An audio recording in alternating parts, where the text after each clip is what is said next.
Bonjour, chers scientifiques. N'avez-vous pas toujours voulu un moyen facile, économique, écologique et très efficace de calculer un jour en fonction d'une date précise? Eh bien, je vais vous donner l'astuce.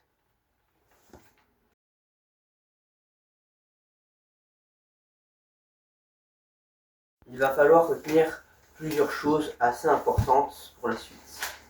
Commençons par les jours. Ils sont numérotés, le 0 représentant le dimanche, le 1 le lundi, et tout le reste, jusqu'à samedi et on retourne au 0.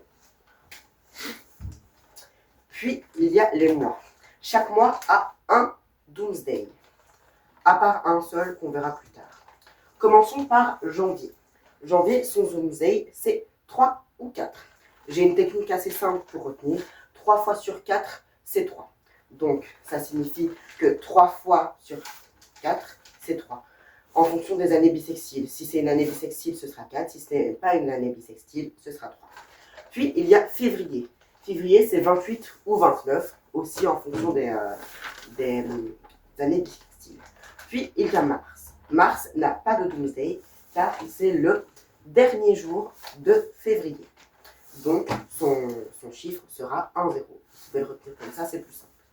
Puis, il y a avril. Avril, son chiffre, c'est 4, parce que c'est le 4 du 4. Voilà, facile. Puis, il y a mai. Mai, c'est 7. Non, 9, pardon. Je suis désolée. 9 parce que, en fait, quelquefois, on inverse les mois. Vous verrez plus tard, je vous expliquerai, ce sera plus clair. Puis, il y a juin. Juin, c'est le 6e mois, donc 6 du 6. Ensuite, septembre. Septembre, c'est 11. 11 du 7. Puis, août. Août, 8 du 8. Facile. Les nombres impairs, c'est souvent 8 du 8. Comme ça, enfin, pas 8 du 8, mais les nombres pairs. Les mois pairs. Les mois pairs, c'est généralement le chiffre du mois. Par exemple, août, c'est 8, du coup, le Doomsday, c'est 8.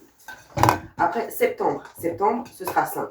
Parce que, comme je vous l'ai dit plus tôt, pour mai, on inverse avec 9. Et bien pour le 9e mois, donc septembre, on inverse avec mai, donc le 5e. Octobre, on fait la technique des chiffres pairs, donc c'est le 10. Novembre, on inverse avec juillet qui est le 7e mois, donc le Doomsday de novembre, c'est 7. Et enfin, décembre, c'est un nombre pair, donc c'est 12. Je vous mets le tableau ici présent si vous voulez le voir. Prenez des screenshots, ce sera à revenir pour plus tard. Passons aux années. Ils vont toujours à la suite, il n'y a que 4 chiffres à retenir, par pack de 400. Commençons avec 1800, c'est le chiffre 5. 1800 et les autres années par pack de 400. Ensuite 1900, c'est le chiffre 3, avec les packs de 400. Avec 1800, on peut parler des chiffres avant et après 1400 et 2200. Ça sera toujours 5. Ensuite on a 1900 ainsi que 1500 et 2300. Après ça, ce chiffre-là, c'est le 3. Ensuite, on a 2000, 2400 et 1600. Ça, c'est le 2. Ensuite, on a 2100, 2500 ainsi que 1700. C'est le chiffre 0. Il y a aussi le tableau ici présent.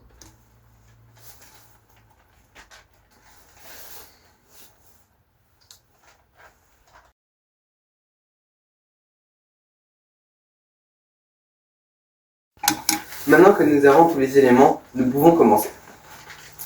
Sélectionnons une date, n'importe laquelle, par exemple le 29 mars 1987.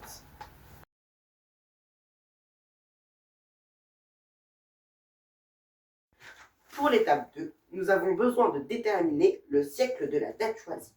Dans notre exemple, la date est 1987, donc le siècle est 1900.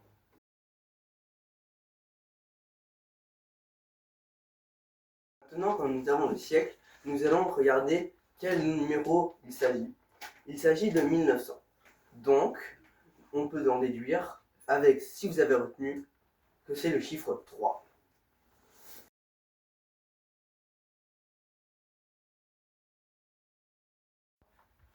Maintenant, il faut retenir les deux derniers chiffres de notre date.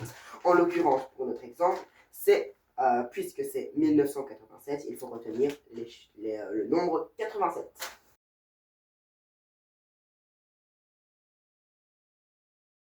Maintenant que nous avons le nombre, nous pouvons le diviser par 12. Pour retenir, on n'a qu'à se dire que c'est égal au nombre de mois en une année. Prenons notre exemple, 87. 87 divisé par 12 est égal à 7, avec un reste de 3.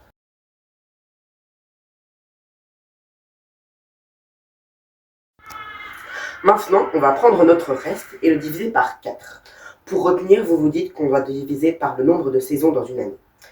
Donc, 3 divisé en 4, ça fait 0, avec un reste de 3. Cette fois-ci, nous devons garder juste la solution, donc 0, et le reste, on s'en fout, on le retire.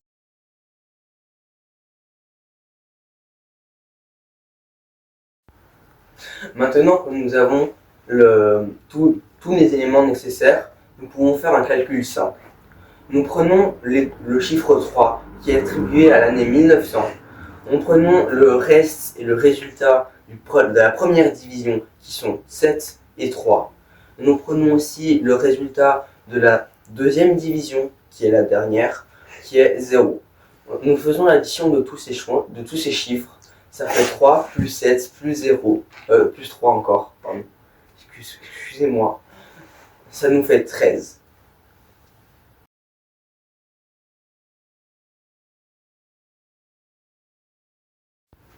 Maintenant que nous avons notre chiffre qui est 13, nous devons le faire rentrer dans un chiffre entre 0 et 6. Si vous vous souvenez bien, c'est le nombre Enfin, c'est comme ça qu'on compte les jours. Voilà. Donc pour ce faire, nous allons soustraire ce nombre par 7, car c'est le nombre de jours qu'il y a dans une semaine. Voilà. Donc 13 moins 7, ça fait 6. 6, si vous vous souvenez bien, c'est le samedi. Donc maintenant on a notre chiffre. Le Doomsday de l'année 1987 est un samedi.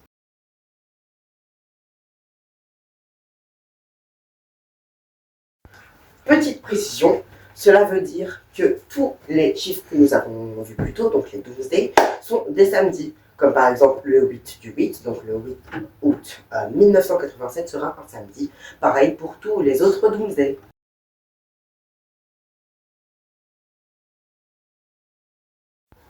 Maintenant que nous avons le Doomsday qui est samedi, nous allons prendre le Doomsday de février, car en mars n'a pas de Doomsday. Le Doomsday de février, c'est le dernier jour, soit le 28, étant donné que ce n'est pas une année bissextile. Donc, nous allons calculer combien on doit faire le dernier jour de février jusqu'au 29 mars. On doit faire plus 29. Donc, on fait 29 pour raccourcir, histoire que ce soit pas trop long. Nous allons faire 29 moins 7, ça fait 22. 22 moins 7, ça fait 15. Moins 7, ça fait 8. Moins 7, ça fait 1. Donc, nous retenons 1.